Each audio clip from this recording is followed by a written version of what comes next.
Hi guys, welcome to the third episode of Hey guys! And I'm your host Mungai Eve, and of course I'm with my co-host Rich girl is Jackson. Exactly. And guys, today we are joined by an amazing woman that I highly respect and adore so much. And she also happens to be my boss. I don't know you guys whether can be able to guess who she is. Comment down in the comment section. Anyway, guys, we are joined by the amazing Sarah Kabul!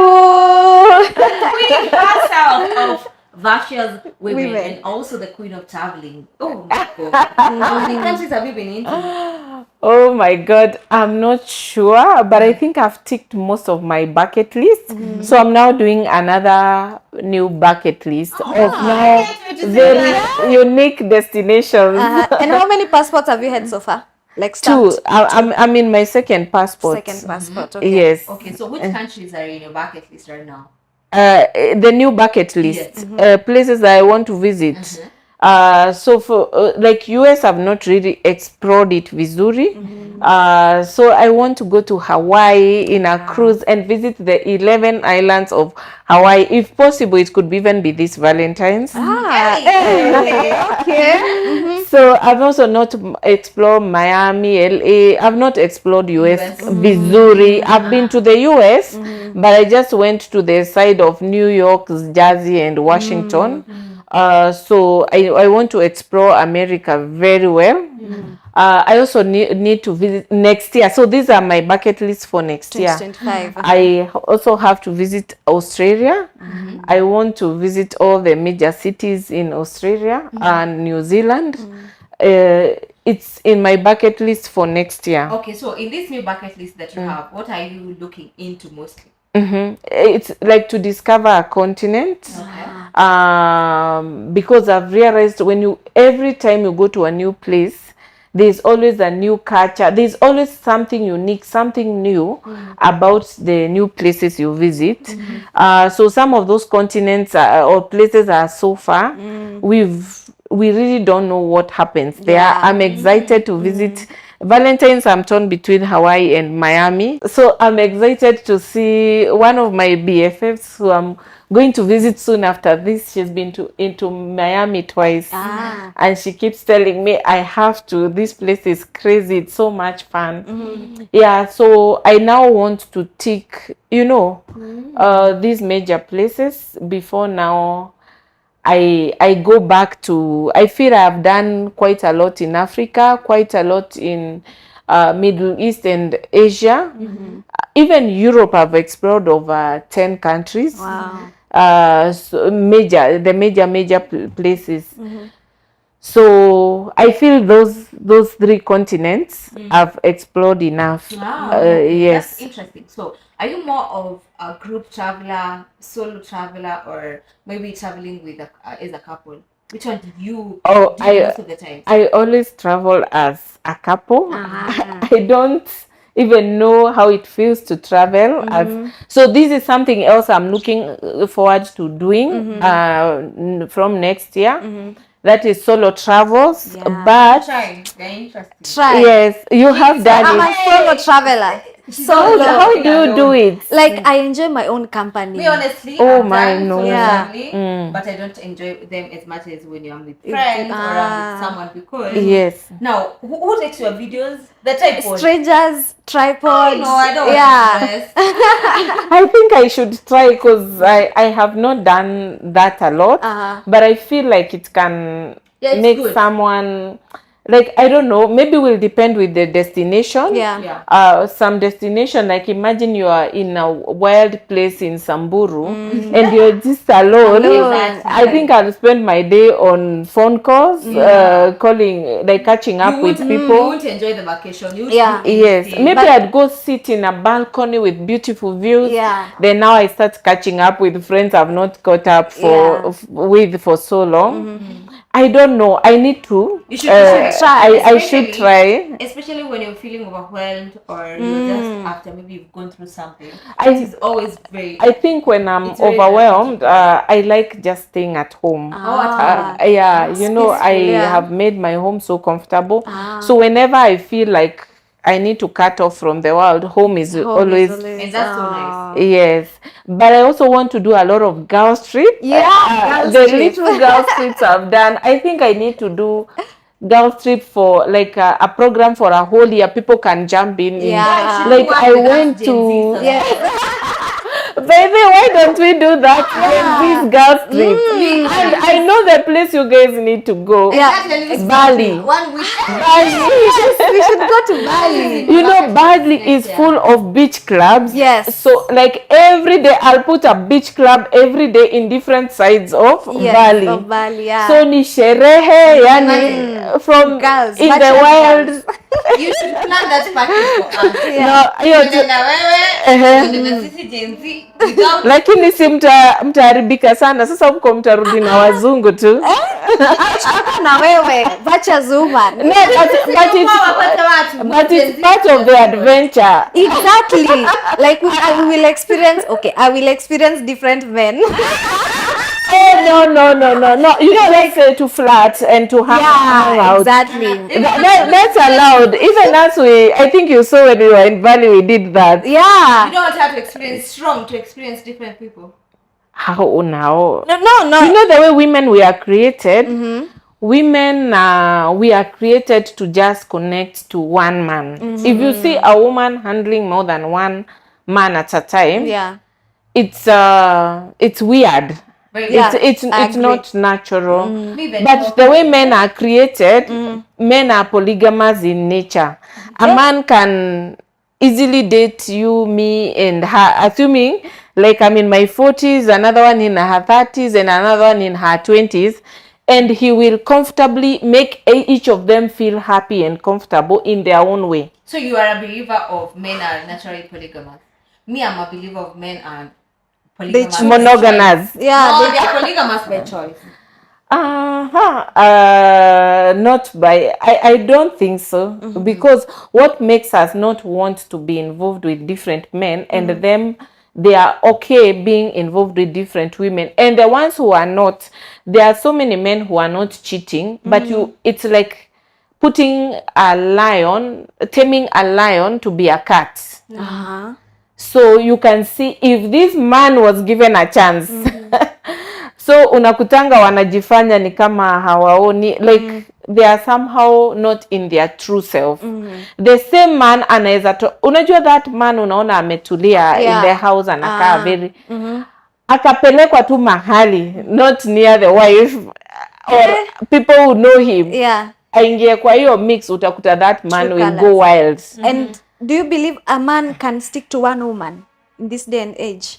They can because of the family values, but deep down, most of them, they if they were given a choice, were hurt mtu or anything, So tunafaa basi in this society tukae pahali men should not get married so that now they can explore everyone. they can be who they were created Yeah. to be. Or what Or is they the get- solution to this? Because now nobody wants to be in a marriage where they are being cheated on. Yes. And if I'm being cheated on, I would never want to find out. And there's a debate that has been on TikTok, by the way. I don't know whether you've seen it. That sadly, most men, most married men, most or some, I don't know the correct I think word to most. use.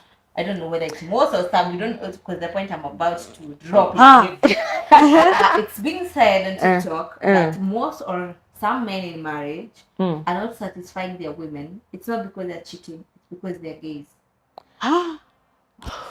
Okay, now that one I've no comment. In marriage. If you haven't seen that debate, I've seen it. yes. And then my it's something problem. that it's something that people don't talk about. But now on TikTok, I'm seeing people comment about it. People shy out, especially women, wanna cover Their true self. True wanna colours. cover their husbands. Ama wengine, they also don't even know whether their husbands are gays. But I've seen people saying, especially when somebody ashapata pesa, kila kitu, maybe he's a prominent person, sisi wasichana wadogo, they go to that direction. I don't know more about it, but if you're watching this, comment down in the comment section. I think AI guys need to do a research on all these things where they can, I think AI can be able to tell how many men are married, then out of those maybe how many are gay, then out of those how many are cheating, then out of those what percentage is now true, like the genuine, honest. I don't know if AI did their thing. You know, AI can tell who you're meeting. Yeah. Oh. Yes. Oh. Yes, and AI can also tell who you're talking to. So hata kama mtu anaenda kujificha kwa choo, maybe maneno kama sweetheart, I love you, using like maybe AI should know, like can tell this is the main spouse. Based on at night namba zenyu zinakuanga pamoja. Yes. So it means AI can tell this is the main spouse. So through the conversation it's expected maneno kama sweetheart, love, what zinaingia kwa hiyo number. But now if it can also tell how many other numbers is this number also calling telling all those sweethearts, nini, I love you, sex, what. So I think if AI did its work, I think we will drop a bombshell in Kenya.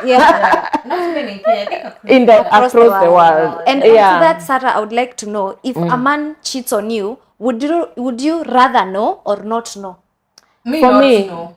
I think it's important to know so that you take the necessary precautions. So because you want to go finding out whether they are cheating. Me, I don't want to find out. You advocate for, you know, us when we were dating, utapata mtu anataka kuangalia simu ya mtu wake. No. Let me tell you, there's no need of living in denial. You know, now you will not find out, but he's still doing it anyway, even doing it better. But sometimes when you find out, then now you are even able to, kama nasikianga, okay, wanaume, I hope they are not listening, but kuna friend yangu recently who told me, nimehakikisha tumechukua malone, hata hakuna pesa imebaki ya kuspend now, mama. You know, you use wisdom as a woman to make sure, to make sure that hata ukienda out there hakuna money nini. So kama ni maybe even knowing kama ni knowing even how to be more accountable for the finances, because sana finances ndio zina nini, then after that kuna diseases. So now when you say you don't want to know, no, I don't want to find out that enough. These men, let me tell you, there's a man who told us that men, they are always excited to know, you know, hizo vitu zetu hazifanani. Yes. So they are always excited to see huyu hapana. So they are excited. No, they are the same. I think kuna watu wanasemanga they are over 12 types. Others say ukigugu like about the different types of hizo, utaona wengine wanasema ni 12 types, wengine ni 22 types. So now so there are some men who just cheat. Wakikuangalia wanaona sasa ya huyu inakaaji. I want to see ya, unasikia wanaambiangwa hakuna skirt inawapita.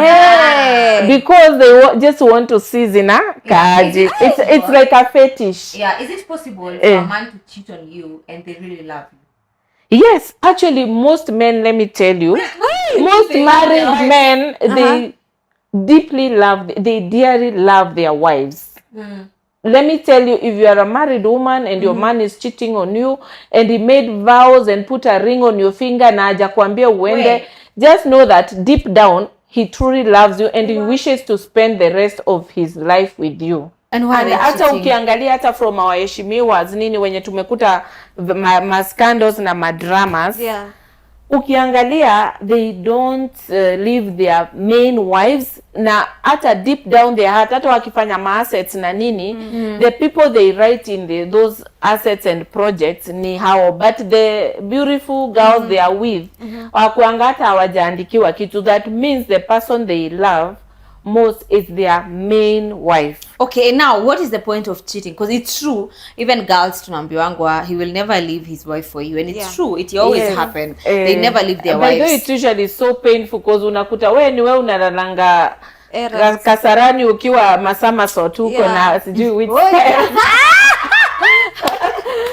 but at the end of the day, if he does his deals the person he's writing. I had one friend who painfully said, yani ati wanaenda hata wanafanya business deals together, matenders na nini, but when the money comes, he will do projects that with the wife are tied to the first wife. Wewe utagawiwa tu kitu kidogo. So that means in his heart, the person he loves ni the wife. Okay, now why they cheat? Why are they Why are they cheating? What is the point now? The wife is not enough, or what exactly? I think they are just exploring, and then nika fetish hivyo, you know, venye nimewaambia tu, they just want to see different. Au ni wale wa one off. Unajua kuna wale unakutangalia kuna wewe kesho huyu kesho like hivyo Yes. Au wako na fetish tu ya kuona different types. But the ones who now have like maybe another like official side, maybe they love your hair, they love your figure, but they don't love you As a person. as a person. Would you at any point would you advocate for in case maybe kuna watu wanasemanga niliona kuna tusichana twingi nikamwambia tu amlete huyo wa pili nyumbani. Would you advocate for a second wife, or people having men now being like strictly polygamous, like they can be able to marry? Because mimi in my case I've seen people who marry anaoa wa kwanza anaoa wa pili bado ana cheat. So I'm like, okay, what is the point? Hiyo tumesema kuna kucheat na kuna fetish. Yes. So as we were told, men are not created to just have one like to focus on one. But we have tamed them, you know, like maybe technology or the new generation have been tamed to know that is it. So maybe advocating for second wife, I don't think it would stop someone from cheating. A cheater is a cheater. Yes. Yeah, so most men who have even married a second wife, they are still cheating. They are still cheating. So there are reasons why men marry second wives. Maybe unaweza kuta first wife could have a problem. Kama wakizaa wengine wanapatanga fistula nini, wengine hata ni ku get kids, wengine maybe hizo nini, sometimes they hizo nini zinaisha, feelings zinaisha, so they no longer want to be touched, vitu kama hizo. Wengine tu maybe they just realize kuna wengine wali make mistake, wakaoa number one who is not the one. Unaona? Now how do you make a mistake? You divorce then? Yes, so now later they find someone who they feel, okay, this is the person who was meant to know be that mine. is a con game. How do you stay with me for years and then okay, what if me I stay with you and one day I say I've just realized you're not the you've one? seen couples who are somehow like I would say incompatible. But it's true, I get your point. It could be even in your relatives. Yeah. Hawa watu Hawaendani? hata watauana pamoja. Exactly. Yes, It's true. Yeah, but shortly, where I was brought up by my mom's sister. yes. So, yes. compatible. No, let me just say. Yeah. So I was brought up by my mom's sister, and she was married. Yes. Do you know these people were never talking to each other? Yes. And how are they married? My uncle alikuwa akitaka chakula anatutuma twende tuambie bibi yake amletee Amletee food. They are chakula. not talking. So Yes. to this date, I'm So like, they what are divorced? okay, waliachana eventually, but what was that? What was that about? Yeah, it you happens. see, sasa maybe there were issues they were dealing with and they are not facing them. Yeah, they're not even Yes. compatible. So me, what I usually say is that sometimes, and we have seen it, kila mtu akiangalia in their circles of relatives or friends or Yes. neighbors, kuna watu who are not compatible, but they found themselves together because maybe dem alishika ball. Hata relationship That's ukiziangalia hapa online kuna zile utaona ile imekaa sana. Niko na list. Yes, so hao tu ni waachane tu roho safi Safi, because hakuna haja mkae in like that situation Yeah. you are saying. But kuna watu compatible, but unakuta tu mtu ni trousers zake ziko na joto sana. Yeah. So So like you still can go for a holiday and have, unajua kuna watu tuuliza, guy, I don't even understand how you guys go on holiday together. Kuna watu, even I don't understand how you work together. And maybe compatibility comes with personalities. Yeah. You see, I think it is. Ukiangalia kuna personalities zile, like unajua venye kuna ambiango kuna sanguines, kuna the pragmatics, the melancholic, the what, hizo zote. Yeah. So kuna personalities that like work very much together, and you know those personalities have a major personality and a side other Personalities, like a minor personality that combine to make a person. So kuna watu tu urhyme vipoa sana. Yeah, true. Naturally. And actually, there are people who rhyme together, and you are like, "Ay, hawa si wa one ama wa date." Eh, And it's so unfortunate. You find that there are so many people who are very compatible. They wanaingiana vizuri, and then they end up not marrying each other, or they are just Yes. friends. Maybe Yeah. washaolewa, wameoana. True. So kuna watu wakishagundua, haki, to be frank, this was not the one. It's a hard pill to swallow because you know you don't want to hurt the other person. But sometimes kuna venye tu mukiendelea pamoja, we've had breaking news, watu You'll wameuana. hurt each other. So sometimes kuna reasons to leave a marriage. I believe, of course, the Bible says till death do us part, for better, for worse, good times, bad times, yani to whatever the case. And for me, I am a supporter of the marriage vows of the Bible. Or, of course, being married, I've passed through different stages. Stages, yeah. Yes, by the way, maybe we need to look at the stages of marriage. So as you pass through those stages, kuna zile unakumbuka those marriage vows. But sasa kuna ile hiyo till death. Ukiona imekaribia hapo, sasa you better run. You know, death could be not maybe the physical death, but there are so many people who have now died in the marriages. It could be career death, it could be even physical death, yani your emotional, the way you look. Yeah. So don't, ukifika hapo death, sasa I think it's the high time to leave. And also violence. You are telling me also you don't. Yeah, advocate there are for reasons to leave a marriage. One of them is violence, you know. Kama sasa I was with another girl yesterday who was telling me alikuwa anachapwa kila siku, and she's a young girl. So I don't think such a person should continue staying in such a marriage. So there are other people who've been threatened, like To be at killed. Virtuous Women, we handle a lot of cases. Like now, one lady, the guy gave him cancer, cervical cancer. Gave her. It's Gave her, yes. Cancer can be spread. It's sexually transmitted. And now the most painful part is that the man knew she's going to die, so he married another woman and kept her. Walikuwa anakaa in their own homestead. So akamari mwingine akamweka kwa apartment somewhere, waiting for this one to die. Kai. What do you mean? So the woman went through treatments. She's And alive. she's not dying. Actually, she's been declared cancer free. But the man wants her out of the house. Now, funny enough, like her parents died, so there's no shags that he plays. Maybe Where the she brothers can go. took She doesn't over. have somewhere to go. So there's nowhere to go. Na sasa she's been jobless treating her cancer. So that's Okay, why did he want her to die in the first place? See, he thought, he was happy she will die, waachane. Ndio nasema watu wengine like wamekaa kwa ndoa, but these people should have even left before those diseases even came. Yes. You never get your Did point. he do the infection intentionally? Because now I'm that's not even sure a if red he did flag. it intentionally, because nasikia men cannot be tested for HPV Oh, okay. virus.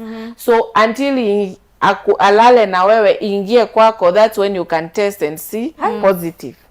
Okay. And Sarah, something else, I'm very curious. Like, let's say you're married and you find out your man is cheating, Yes. and then you forgive. Yes. One, is it the same? Then secondly, how do you feel? How do you sleep at night knowing that your man cheated? Like, how is that? Okay, I let feel me like- shock you.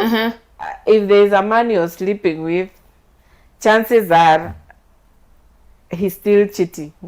Okay, me I Ni feel vile like hujajua. me I feel like it depends with the circumstances of cheating. Because the way Sarah was explaining, sometimes men, they can cheat, yes, but niyo alipatana sijui na nani, hata maybe they will never talk, they will didn't even exchange numbers and everything. But now there's this cheating of being disrespectful, like this guy is rubbing it on your face. Yes, yeah. That one now is beyond cheating. Huyo ni like a narcissist who is happy to see you angry in that hurting in that situation. But the ones who are just horny and just want to relieve their pressure, you know, they say men do sex for pleasure. Or pressure. Okay. You know, they have to empty their balls every now and then. So kuna mtu tu ako na hiyo pressure ya kujirelieve. That's a relief kwa bibi yake. Ati anyonge. Ama mmeko. Aya ngoje on my periods nini. Wakipatwa na hiyo pressure they can release on anything. Na ndio kunaambiango kuna I know. Yeah, imagine sort of nugget because really you haven't seen lately men masturbating in public in buses. What do you mean? Yes. Like there are so many trends of men masturbating in public places. Unashangaa mbona usingoje ufike home? Ni pressure. I've not seen that. Yes, yeah. So you are telling us men do sex for pressure. There are those who just want to relieve. Na ndio kuna kitu inaitwa I think it's mostly occurs with men. It's called post-cum clarity. Whereby after you've released the pressure, you're like, why did I do it? Yeah, you know. So they start regretting. Yeah, why and some they don't even want to see you ever again. Yes, because they were just relieving the pressure. Okay. That's why I think you can find a man has slept with a woman and then after that taki hata kumuona, taki kumuongelesha. Sasa hiyo ndio inaitwa post-cum clarity. But for me, like when I get intimate with a man, it's emotional. Yeah, for women. For women, it's emotional. So that's why it's very dangerous. There has to be a connection. When you see a woman cheating, because she ati ana relief pressure. Yeah. Huyo ni mtu amekuwa emotionally attached to that person. Amekaa chini akaifikiria vizuri. Amekaa chini akaifikiria, ni mtu analala inaambiangwa nasinzia nikikuwa. Ukweli. Yeah, so ni mtu who is really connected to the person. Unless there are some other women who do it for like biashara. Yeah.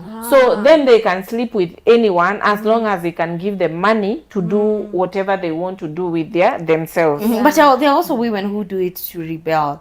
If I've interacted with people who are like, if my man is cheating, I'm also cheating. Like we are both cheaters now. That's the game we are playing in the home. Like this Ghana who do it. This Equatorial Guinea man. Oh my alifanya Sarah katanuko online. So Sarah, you were saying the woman should forgive. Immediately you made that statement. Pia zake sasa zikatoka. Yeah, now we don't even understand their kind of marriage.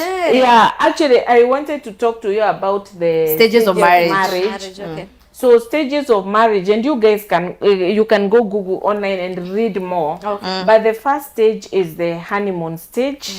This is like the stage you are learning each other. Yeah. You're in love and munajifichiana. So hata hapo wezi I can't be myself. You're not yourself. You 100%. Can't win in front of the person. You always want to be in makeup, cute. You can't fart.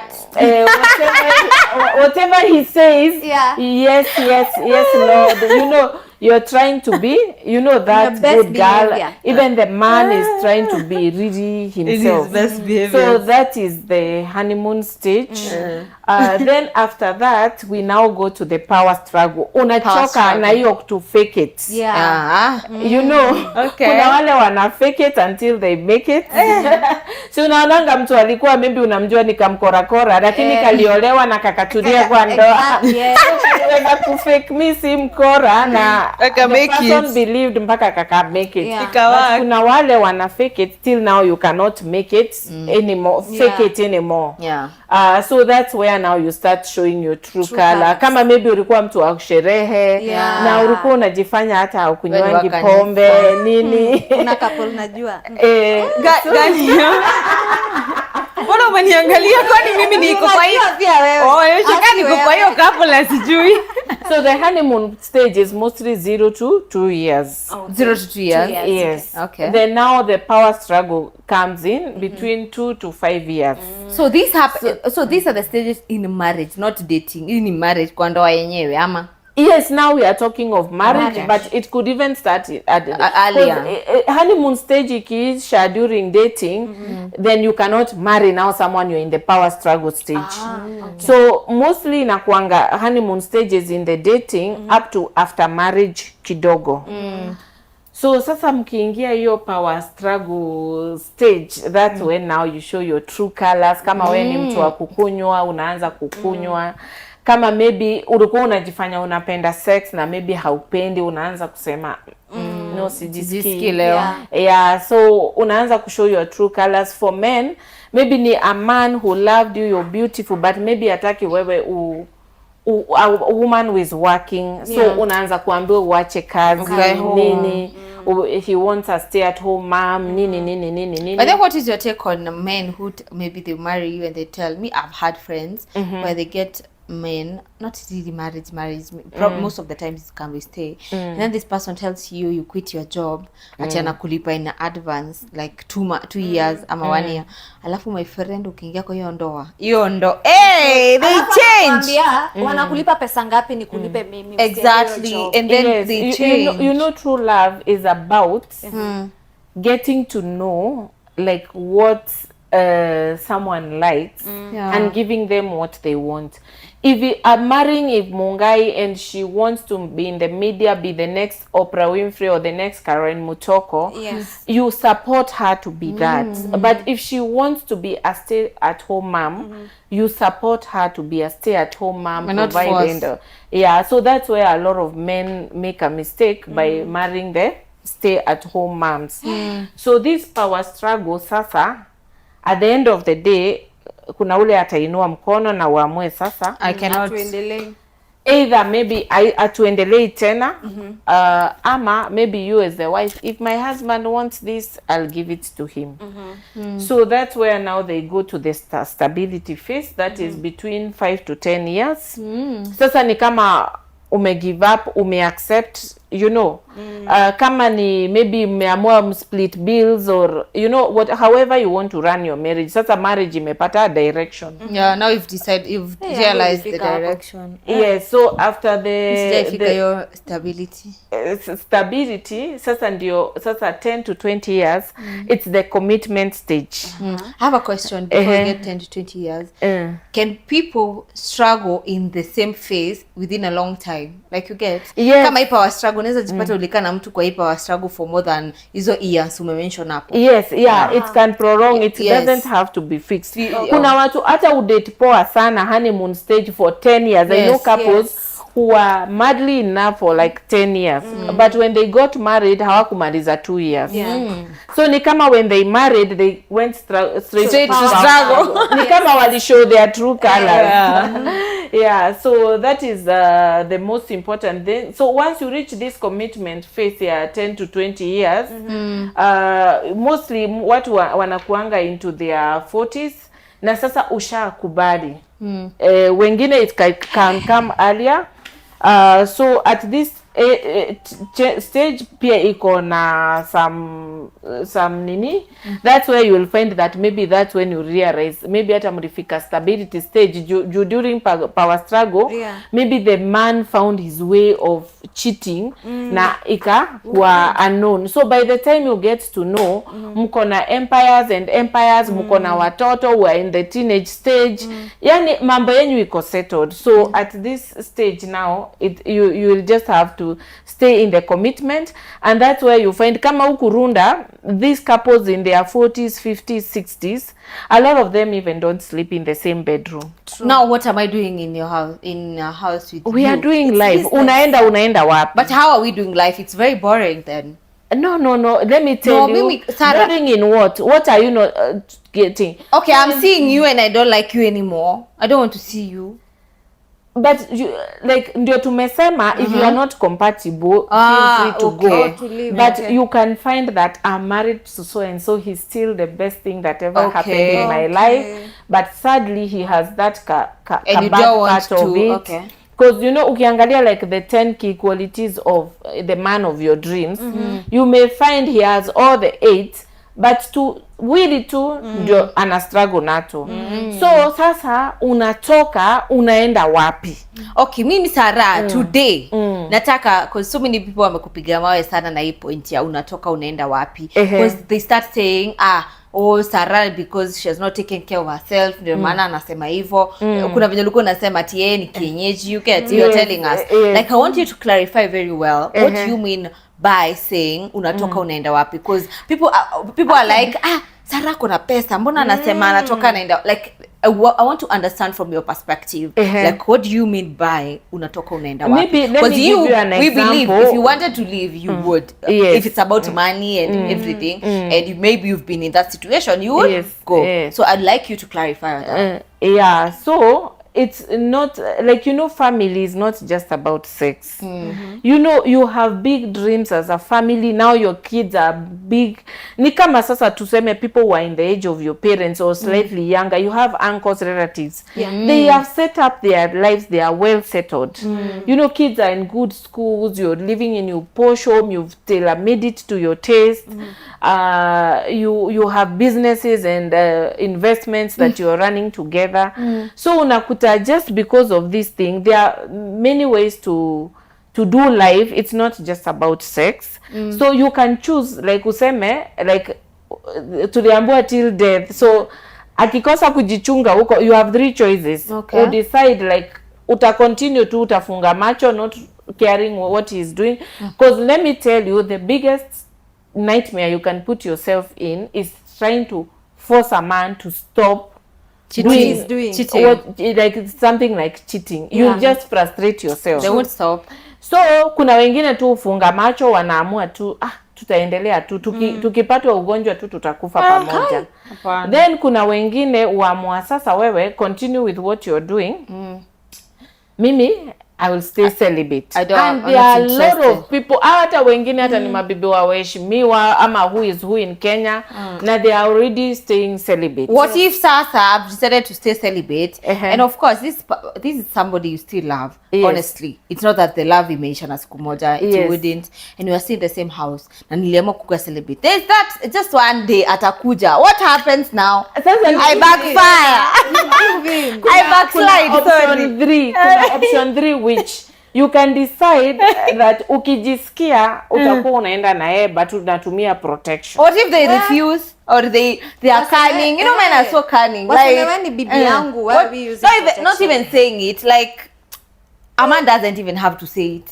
You'll find yourself. No, you have to talk it out. You have to tell him boundaries. Yes. And that's why I'm telling you, even huku tu kwanza hizi manyumba unaona kubwa mingi.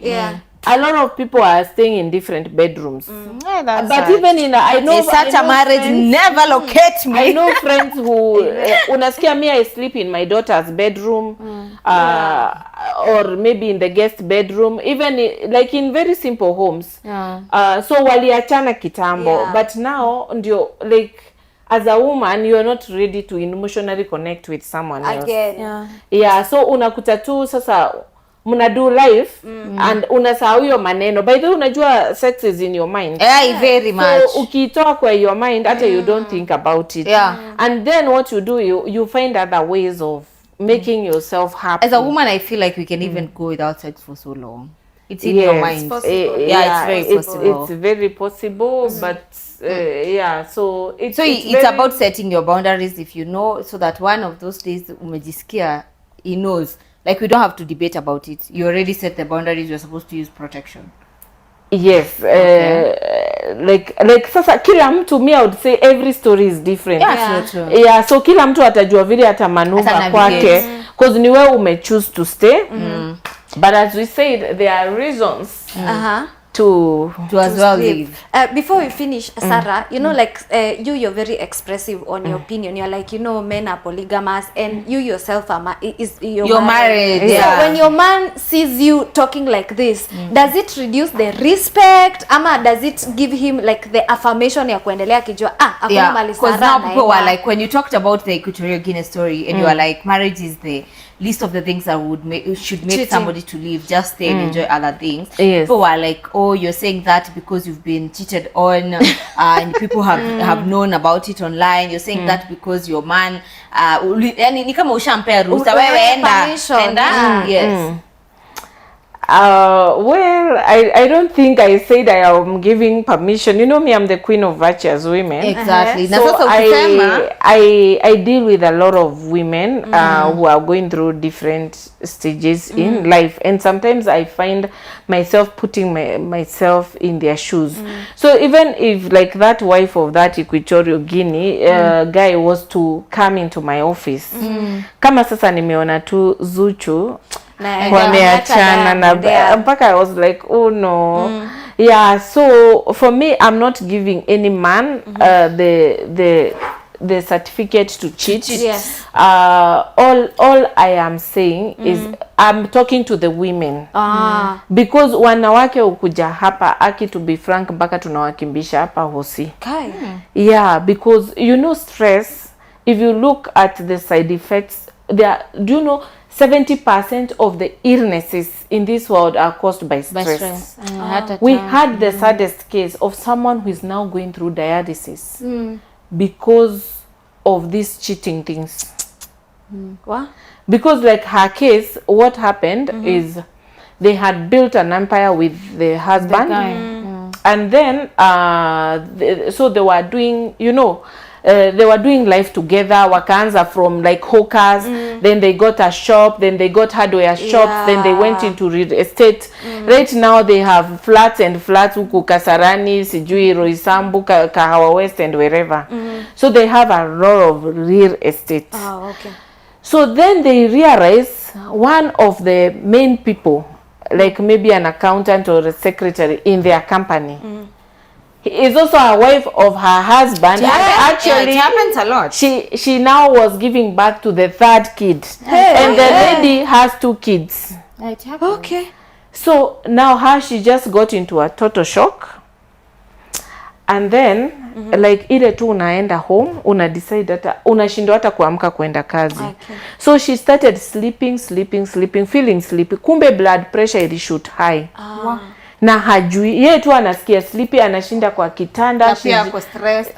Si anafikiri ni stress tu, hataki kuona watu. So then she started getting fever. So she decided to go to Hosi, but she was thinking maybe akona malaria or something. So vile wanafanyanga hiyo blood test, wanaangalia sijui liver function, kidney function nini na the blood count hizo. Sasa ndio wakaona there is need to check further on the kidneys. Kumbe this fever is because kidneys are not functioning. So ni kama hiyo urea imejaa kwa blood. She almost died. Oh God. She had to be taken to do dialysis. Kuangalia blood pressure iko mbaya, heart pace iko mbaya, and this woman was dying. And when when we checked further at the hospital that she was in, we realized there are so many women going to that hospital who are now have blood pressure issues, who have kidney issues, who have some even need to just immunity. Do you know stress reduces your immunity? Of course. Yeah. So when your immunity goes down, ukipatwa na kahoma, hata kahoma kanaweza kuua. Yeah, true. So where did it start? Stress. So lazima watu wa learn to now that's why I started this facility, and I hired a qualified counseling psychologist. So ukipata hizo mashock, tunasemanga hapa we repair broken hearts. You know how to take them. Now that's why even I'm preparing people online, because I'm seeing it's a crisis. Now I prepare to, yani usipate shock kama hiyo. Usipatwe na mashock kama hizo. Be ready. Watu wengine wanalalangwa hosi hata 3 days wakiwekwa drip. Because ya shock, umegundua bwana yako ako na mtu, wako na mtoto, hata wako na biashara, maybe hata unaendanga salon kwa hiyo biashara. Yes. So unajikuta yani you are in total shock. I think so watu cheating is happening na AI siku ile mtatufanyia hiyo research. mtajua if tutaambiwa 90% or 70%, utajua is mtu wako among the 70 or the 30. Yeah. Maybe Yes. before we go ahead with our hot topics, you've mentioned of what you guys do. Yes. But maybe you can tell us, as a Queen of Ashes women, you guys have an office, a very Yes. beautiful office, by the way. It's located at Seattle Mall, at that floor. Ukiingia hapo, you will find the office. I would like to know, like, what pushed you to come up with this foundation? I understand Vashes Women is a foundation. Yes. And also, what exactly do you deal with? Watu wanaweza ona umeongea. You know, most people when they see you talk, they just assume you're talking in Sarakabu or Bonfire. Yes. Exactly. I think that's where the mistake now is coming from. Yes. But now, right now, with this sit down, people are able to know, okay, you're talking as a Queen of Vashes Women, you run a foundation, you've dealt with these issues, and you're not talking as a Sarakabu, Simon Kabu, you get to a Bonfire, you get. Yes, Yeah. yeah. So for me, I would say that I thank God that God blessed me and gave me a good business, Bonfire Adventures, which has done well for us. I feel I've achieved most of my goals. I'm now living beyond my dreams because of this. So I felt I need to give back to the society. And at when I started building this office, of course I thought when you think of giving back, you think you'll do something in Kibera, or sijui where a feeding The common program, ones. feeding program in Madare, you know. But then I realized even people like you who look this beautiful, You have you know, you have issues and are you going need through a help. lot, yes. Sometimes even all you need is a big sister shoulder to lean on. You see, Actually, most of the times. yes, you just need a hug. Kama yesterday, nini, like I'm actually, to be frank, every day I never miss someone who comes to this office, and all they needed is an hug and to be told that you'll be fine. Yeah.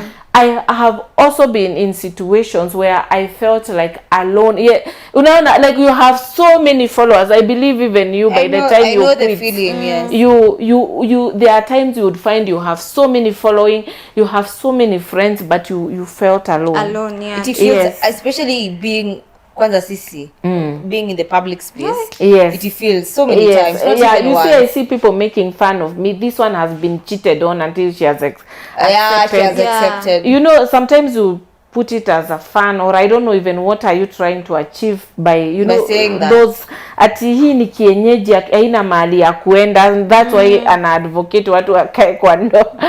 So like sometimes people like don't understand, but sometimes we also go through real issues in life. Yes, and I felt like I was running to people too much, maybe my sister, my whoever, so my friend, my pastor, mpaka unasikia sasa umewachosha. umekuwa burden.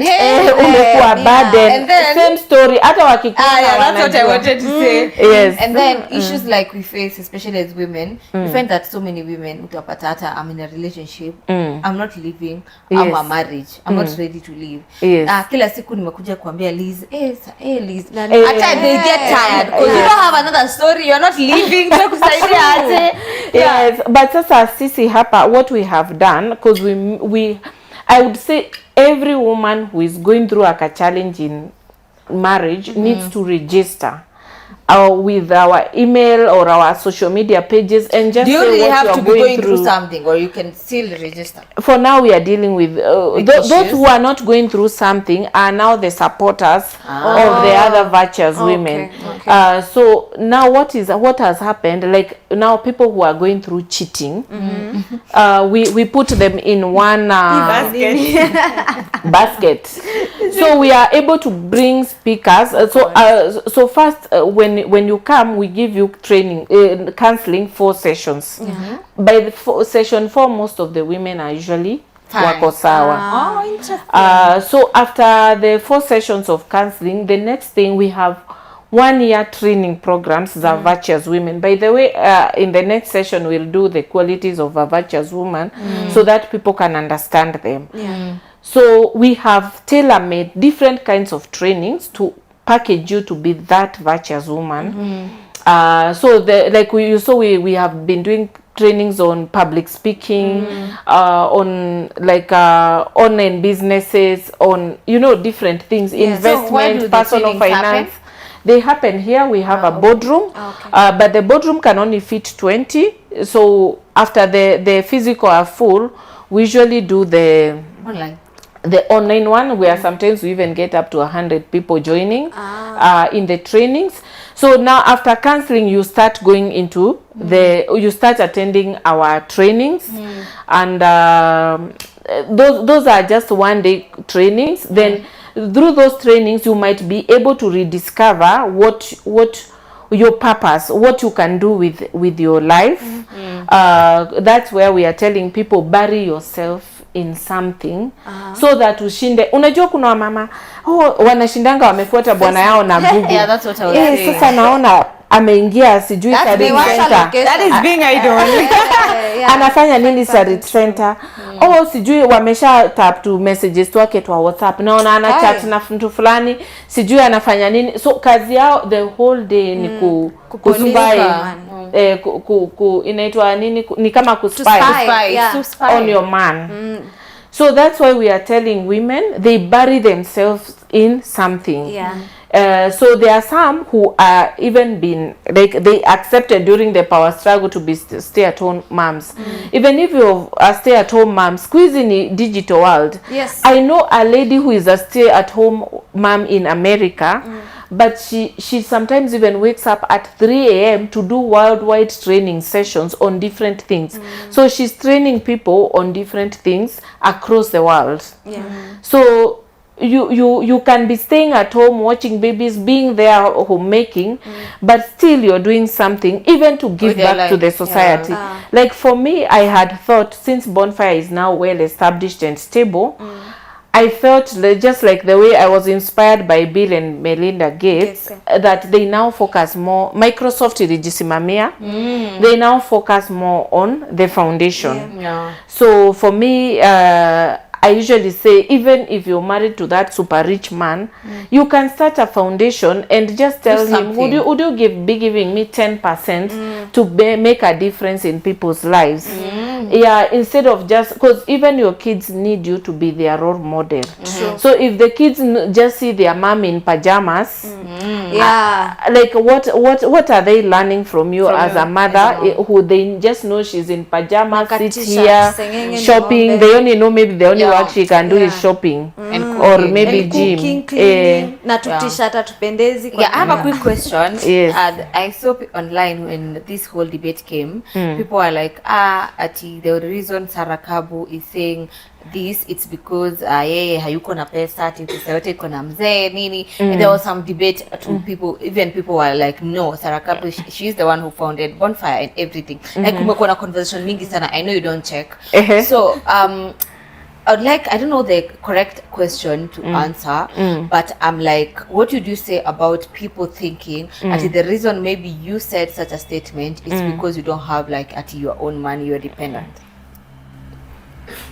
Well, okay, I really don't want to chomea anyone.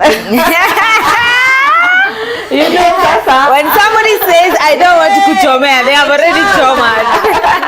Okay, what I meant is I don't think I look like someone who is broke. Yeah, this foundation I'm giving back, I am actually self-funding everything with my little, let me call it pocket money.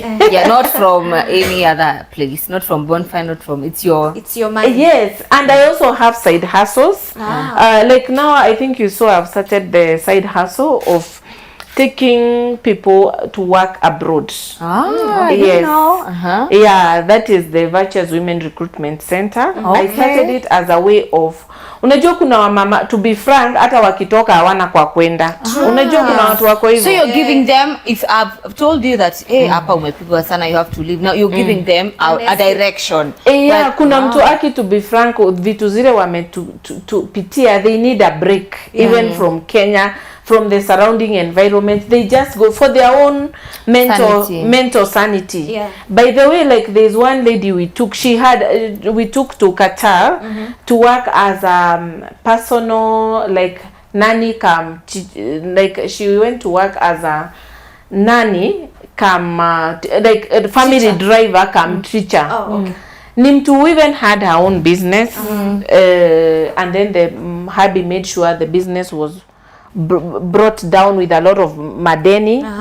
Then unakuta she had her own home in South Sea, which they had bought. She's like around 50 years. Yeah. So she had everything, but the husband has taken her to zero. What? But her kids are grown up. They're in university, and some are, you know, starting to, they are tamaking. So for her, she's going there just like for therapy. Oh yeah. Yes. Then you know, Space. I've seen people like that who go, and I'm like, mbona mama au baba aliamua kwenda. No, it makes sense. Yeah, because you know, like it's a nice place.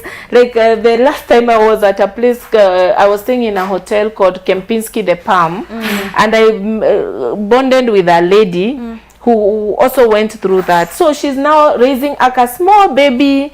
So wanashinda wakizurura huko kwa the Palm, living the best life like life can offer. You know, Dubai, the Palm Island. Yeah, I know the Palm Island. Yeah, so she's living there, having the best life. Kazi yake tu ni kustroll na mtoto. And Sarah, probably now that you're married, but there was still that young Sarah. Yes. Like, how do you take care of the young Sarah to make sure that you being a wife and being a mother does not consume you? Like you're still that girl. The baby girl. Yeah. Well, I think I have not left the young Sarah. Hey, Sarah. And when I bucket list Sarah, you'll know she's taking care of the tunaenda bali na majenzi. Niende nikawa teach kufish. You know, because Sarah is an ambassador of good life. Yes. Yes, and by the way, for young girls like you, I think still mnajikosea hii focus sana on Kenya, ati bwana tu anaweza toka hapa Kenya. Go out there, explore. Hey, not all of you. Kila mwanamke ako hapa uko like yeah, I go to places, by the way. Oh my God, like I went to Monaco. Okay? If you know you're a hot slay queen from Kenya, you should think of visiting Monaco for 2 weeks. It's called the Billionaires Playground in Europe. not Liz needs to take notes. Yeah, so I went there and I was like, guys, slay queens wa Kenya wako wapi? Because now hata mimi nilifika huko, unakuta hata mimi nashindwa ku live the life there. But the slay queens who've come there with billionaires, they are, yani unaona mtu anaenda kununua mzinga na Rolls Royce. Anaenda in those like malls huko hawana hizi za cheap ati China sijui nini. Ni designer wear only. Where nakumbuka kama I think Simon forgot his belt in London. And he wanted a belt. He had to funga my dress belt because a belt was 130,000. A belt. Yes, a leather belt in like a Gucci shop.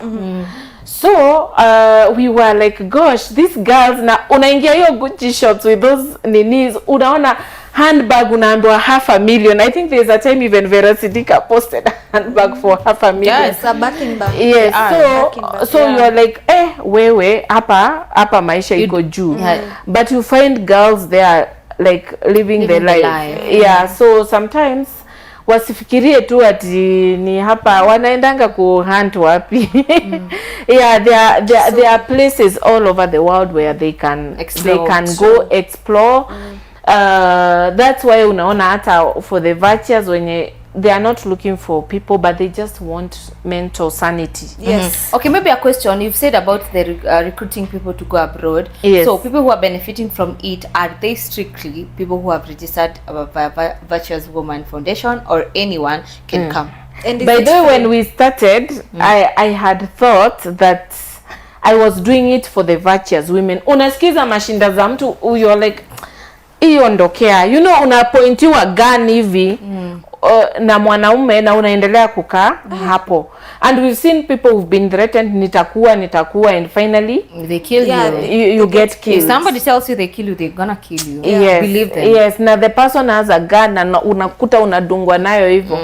So when I started the recruitment center, I was just, because I thought we cannot come here and cancel you, and we are not giving you solutions how you can restart your life again. Sometimes unakuta, I know several employment bureaus, yuko mtu ameenda CV yake imelala you know months ana hapati kazi, na ukipata unakuta some employers are even paying you 15,000 and they expect you to raise a family. So when I started it for those virtuous women, but then I realized even some their husbands need it, so wanasema mimi siwezi enda, but my husband can go, at least atafute anatuletea. So nowadays we are taking both men and women. Right now I am just from Saudi. I also had to go and see where I'm taking people, because we've had both sides of the coin about Saudi. Actually, I was feeling people like you in the media need to go to Saudi. Saudi is so beautiful. We have over 200,000 Kenyans working there. They are happy. I actually have a friend who stays in Saudi. Okay, she works there, and she tells me Saudi is so beautiful. She goes to the beach. You know, she posts the other side of Saudi. When you get to her page, you'd be like, hey, this is the same Saudi we hear about. Yeah, even me, when I reached Saudi, I was so scared. I was just going to see, because I was saying I will not take people to a place that I don't know. So when I was in the taxi, I remembered a lady was saying that ati alifika, then ati sijui kufungua drawer, akiosha master bedroom akakuta nyoka. So you're very scared. Huyo ni mtoto wao. So I was very scared. So tukiwa kwa taxi, unajua vile unakuanga na paper bags kama tule tumeweka kwa boot. And then as we drove, I think kaliamua kuanguka or something. Nilifikiria ni nyoka. I screamed, and we are in the middle of a super highway. Even the taxi guy, I think, was so shocked. And then there's language barrier, so hata hatueleani lugha. So I had that phobia, but by day 2, day 3, I realized even Saudi people are very good people. The place is nice. By the way, sikuona ubaya wake. But most of the people who complain wako kwa place nilisikia inaitwa the deportation center. So these are people who reach there with employment contracts, then wanatoroka, wanaenda kujitafutia jobs zao. So when they now after 3-5 years they want to come back home, wanakuta passport yao imekuwa flagged. So they have to stay in that deportation center until they finish the case with mtu ule aliwatafutia kazi akawafikisha huko, then wakatoroka. Kwanza wanajitanga Kemboi. Yes. Kumbe unajua Kemboi. Kemboi sana sana ndio wanakuanga na hiyo noise online wakisema vile Saudi ni kubaya. And then also sometimes the people working there, they try to show those ubaya, but si kumaanisha hakuna watu employees wabaya huko, but definitely negativity sales. Huku Kenya kuna employees wabaya. But now what I wanted to say, Saudi kazi si tu ya nyumba. Hizo malls zote unaona, hizo maofisi zote unaona, restaurants, hotels nini, they need cleaners and housekeepers. So si lazima uende ukafanye kazi kwa nyumba in Saudi Arabia. Right now there is a demand for baristas. We even have unlimited. So we are telling people, if you're jobless, go learn course ya kukua a barista. Everywhere you go in Saudi, you're served coffee. So there's no alcohol there. So there's need for a lot of baristas. So if you are jobless na unashindwa what work you can do, like now we have taken quite a number. I don't know the exact number, but it could be 20 to 50. And the salaries they are paid is between 75 to 100,000 per month. And you know, when you're working in a restaurant, kuna matips. So unaweza kuta you can earn even another 100,000 with tips. So you see, if you're jobless, they are saying hakuna kazi, mimi sijui siwezi fanya Saudi, there are opportunities out there.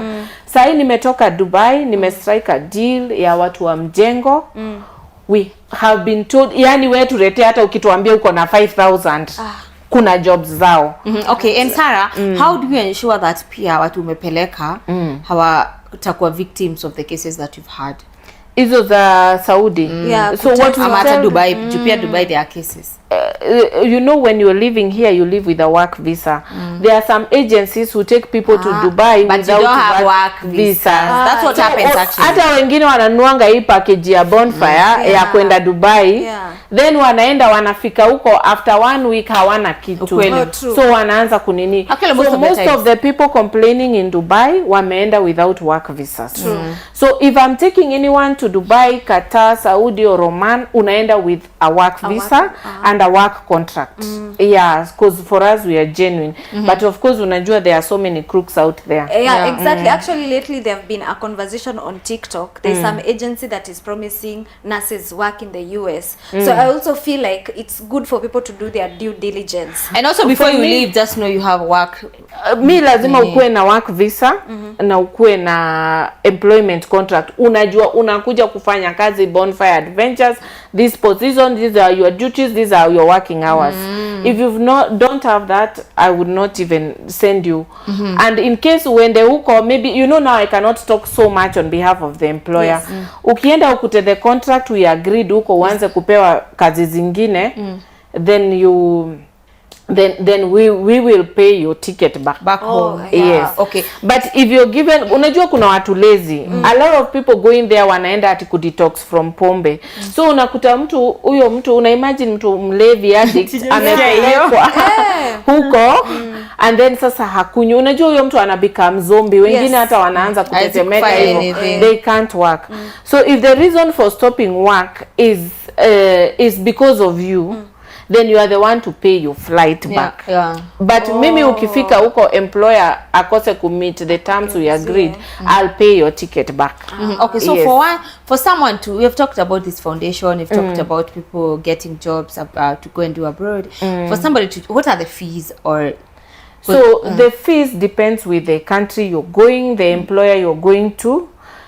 So there are some employers there are some employers like will pay your ticket or your easy medical there are some who pay, then there are others who don't pay, so you have to cater for all your costs for relocation. What about being a member of Virtuous Woman na pia kukuja hizo counseling, because I understand pia watu nimepata hapa wengi they need to be paid. Yes. So is it, I would like you to clarify, kesho watu wasijae hapa pengine is it free of charge or okay, there are some charges?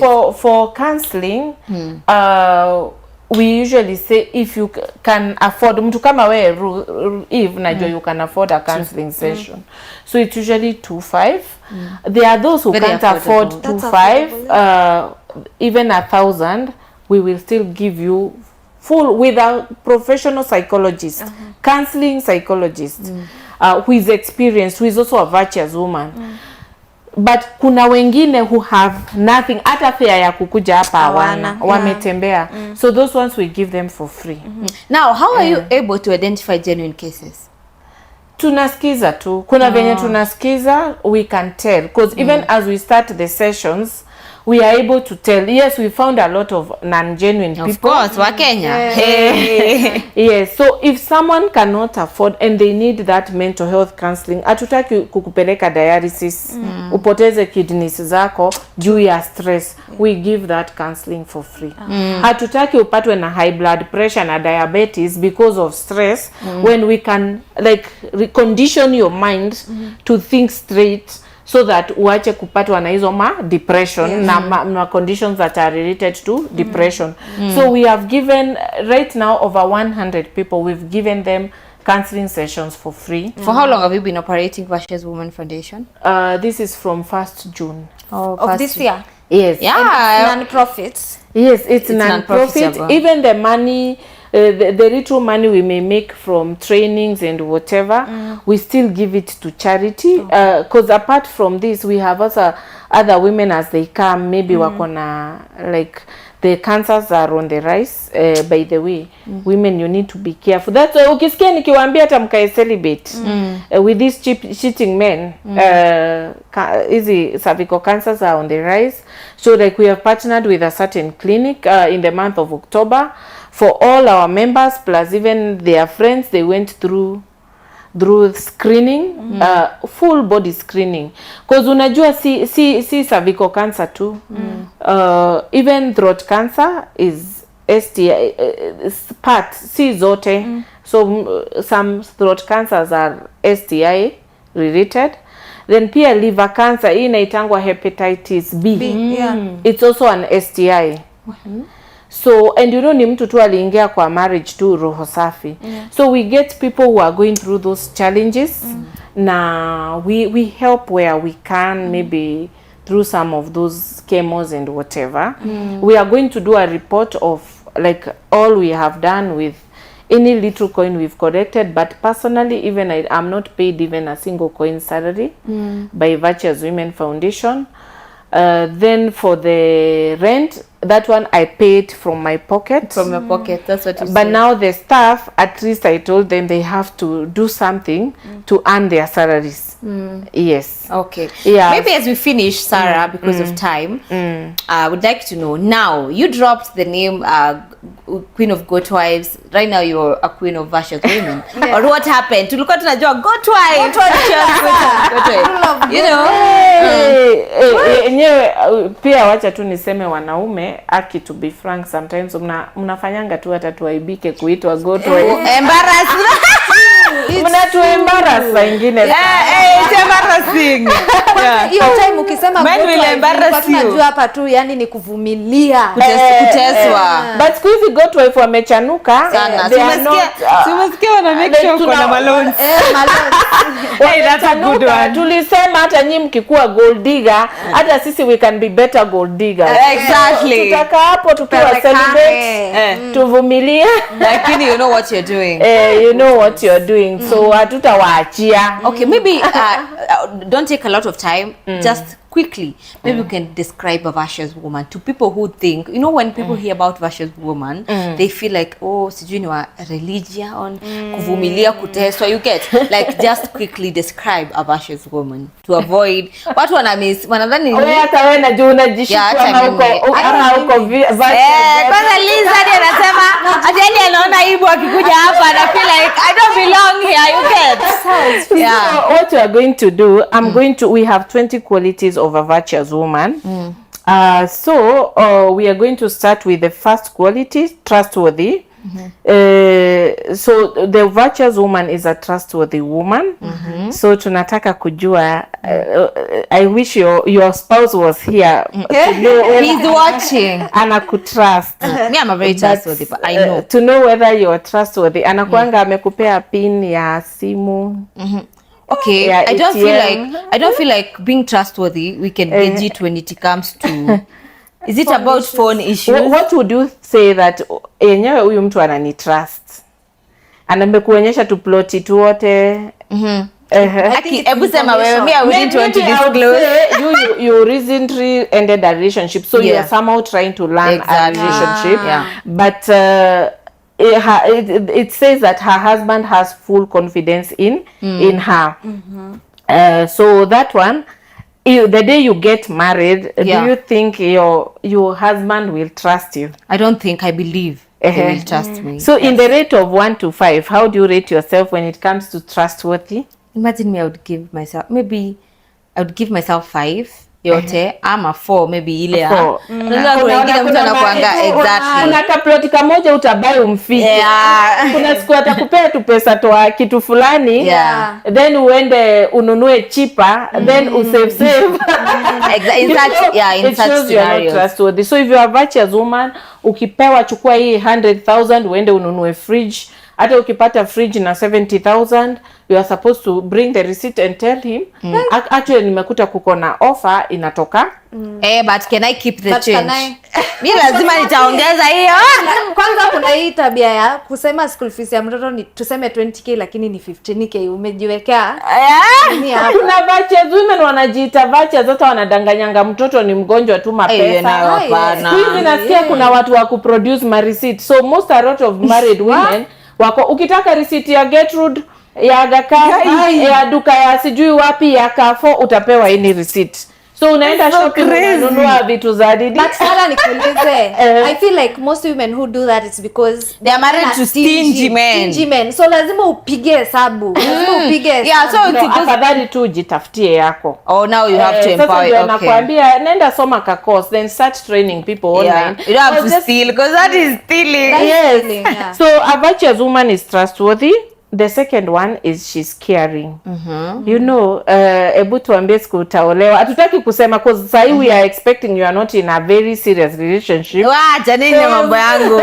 Mazuri acha relationship kitambo. But caring ni ile unaonanga like you're checking, do you check up on your man? Have you had lunch? Of course. Akifika, are you serving him? Does he feel that he's cared Yeah, for? even mwambie siku hata napika. Mwambie. Hiyo ameanza kuingia jikoni. Sasa mapenzi, so you are a caring person. Then another one, so caring sitakupea 5. Choose, nataka ujipe. Mimi nipe 3. 3 when it comes to caring. Mimi naweza kuachilia. Just know men are babies and they like to be cared for. Unasikia inasema she does him good and not evil. Yeah, so the next one is hard working. Mimi kama kuna 10 nipewe 10. Inasemanga she works with strong and eager hands. Yani abembelezi kazi. Sisi wote tupewe 5. Right now we are filming at 8 p.m. Yes. So then the fourth one is she's adventurous. Wengine wanaweza muita soft life queen. All of us. She brings her food from afar, like the merchant ships bringing their goods. So it means she ships her pasta from where? She brings her prawns from Malindi. We are virtuous women. So kama wewe ni kienyeji hapo tu unashinda ukipikia kwa bwana yako kunde na sijui zinaitangwa aje na mbosho. Misheveve.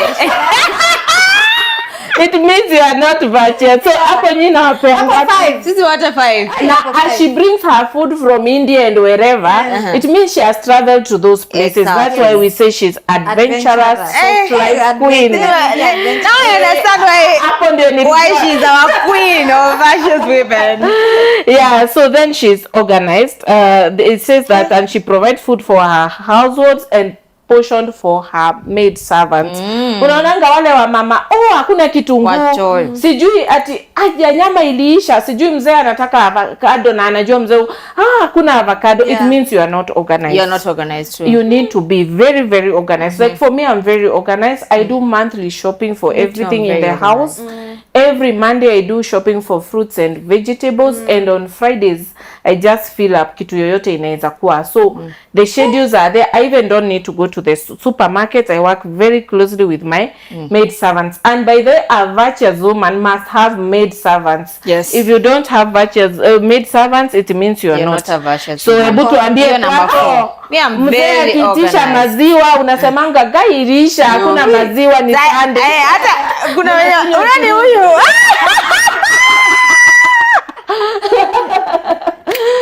Mzee amepata kahoma anataka ka hot lemon ginger. Huko hakuna Sasa inanga kitu. Kai, but Joan rate me. Let Joan rate me on being organized. Very organized. I'm very organized. And also organized also means even nyumba. Ukiona madhogodhanyo sijui. Unaona hadi ameshtuka akikwambia, do we know she knows how clean I am. Umekuja kwa office, the office feels virtuous. I told it feels virtuous. I told you like every time I come to Bonfire I have to come here because I feel this office, you've been into my house. This whole office feels like my house. Exactly. Every time I come, lazima nikuje niwasalimie, niingie nione it's a very beautiful space. Yes. So kama nyumba yako ni madhogodhanyo, jua wewe si virtuous. Work on a very organized, clean space for your household.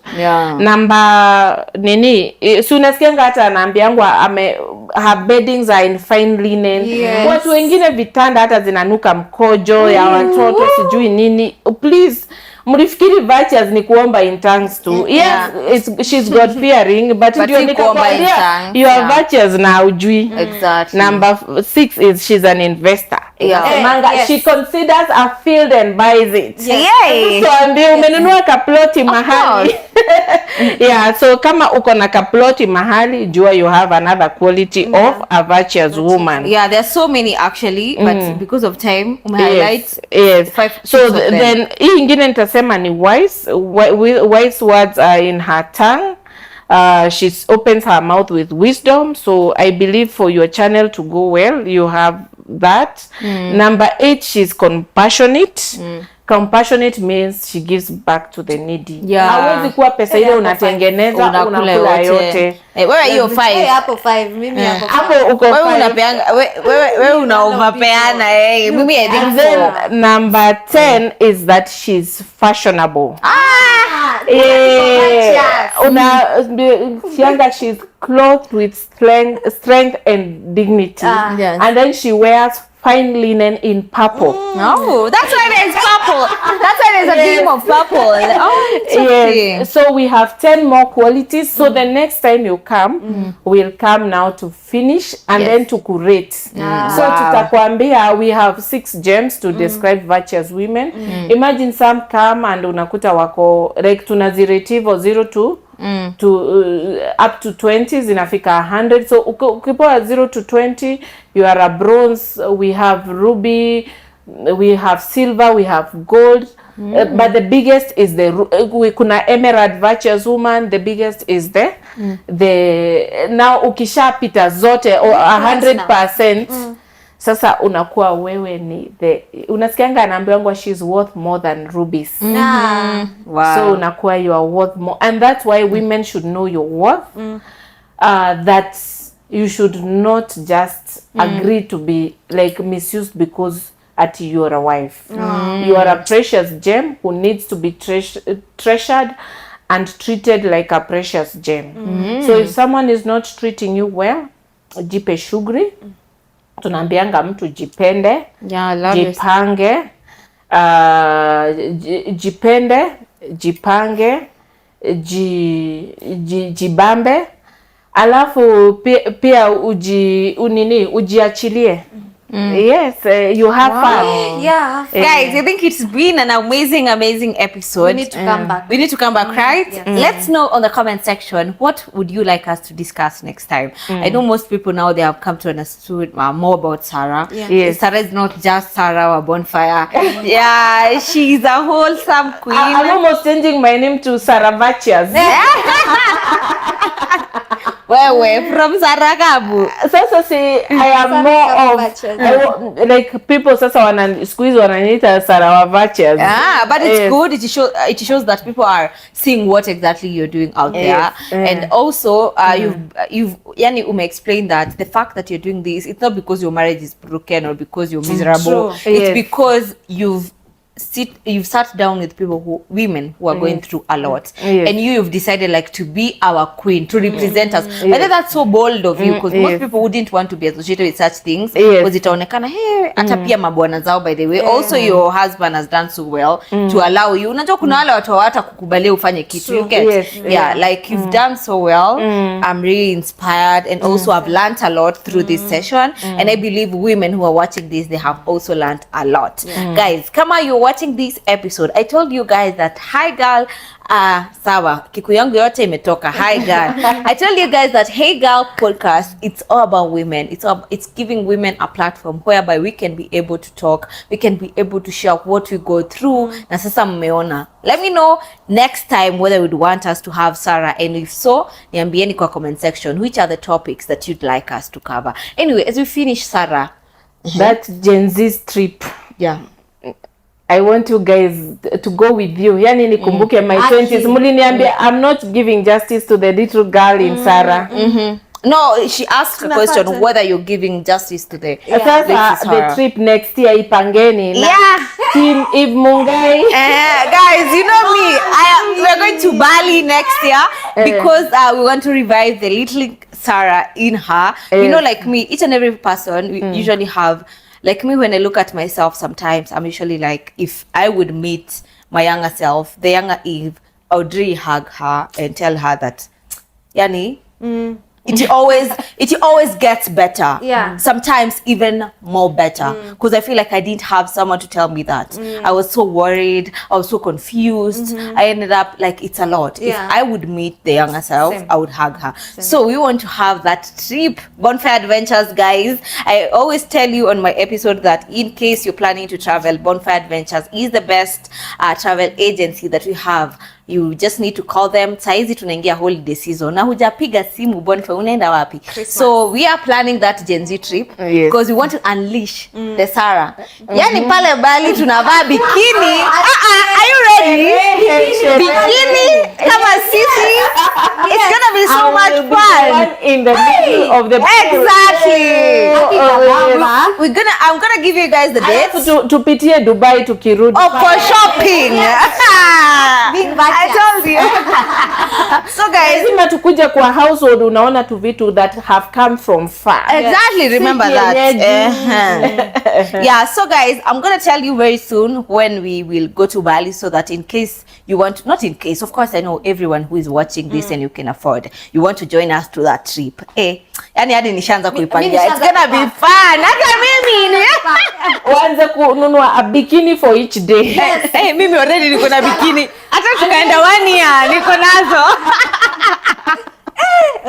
Yeah, so in case you wanted to join us, comment down in the comment section, and I'm definitely on to our next episode. I'm gonna tell you more about that because it's a trip that's gonna happen. Itakuwa wasichana peke yake, hakuna kitu kingine. Wanaume poleni sana. Very soon I'm gonna spend a day with Simon Kabu, so mambo ya wanaume tutaongelelea huko. Anyway guys, it has been an amazing episode of Hey Girl. I had an amazing lady that I've always imagine. We have always postponed doing an interview. Yes. I didn't know we will end up doing it like this. You know, like it's so different, and also exactly. Anyway, guys, maybe we should still do that one for my day. My day. A day with you. Yes, we still do it. Let me know when, and we're gonna do it as well, so that people can also see what a Vasha's woman does on a daily basis. Ndio waache kufikiria ni yule wa kanisa pekee na kanisa. Speaking in tongues. Yeah, I am looking forward to start speaking in tongues. So niombeni Zara. You ndio nimebakisha hata mimi sija qualify zote 20. Hiyo ya speaking in tongues, I'm working on it. You really want to speak in tongues? I used to have it. Sijui niliingia dunia. I have an auntie who speaks in tongues. Because our high school was so strict on prayers. Pangani girls, like we used to wake up at 3 a.m. in the morning. Okay, me I would like to understand. At what point do people speak in tongues? Like it's you just like some power takes over your tongue. But then niko na experience. You see the way pastors wanaombeanga watu wanaanguka. Kuna siku nilikuwa nafikiria hizi tu ni mauongo, these things don't happen. Oh really? Then siku nyingine tulikuanga ilikuwa inaitangwa weekend challenge. There's this pastor, he didn't even touch me. Alinifanyia tu hivi nilisema. Si mapepo? Alinifanyia tu hivi nilianguka. And to this date nasemanga naweza tafuta hiyo pastor niambie like how did that even happen? Nilianguka nikaanza kupiga nduru hadi watu walikuwa wananiomba. I think maybe somebody who understands more about it and they are watching, they can reach out to me on my platforms, and then we can have them so that we can understand, because honestly even me, I'm so green. I don't know at what point do people speak in tongues. Like I don't know honestly. So guys, it's been the 4th episode of Hey Girl, and guys, the reception you've given us on this podcast is so amazing. I'm loving the feedback guys. You guys, sijui hata tuko tumechelewa kwanza. I know. Nakumbuka vile nilikwambia tuanze kitu kitambo. Naambia siku gani unitumii. Mimi nakuanga na problem ya kwanza. But anyway, we are here guys. We are road to 200k subscribers. In case you haven't subscribed, make sure you subscribe, and also make sure you check out our other segments. We have a day with segment, and we also have other interviews, the normal sit downs zenye tunafanyanga trending, and then we have Hey Girl. So kama huja subscribe, make sure you subscribe. Till next time. Bye.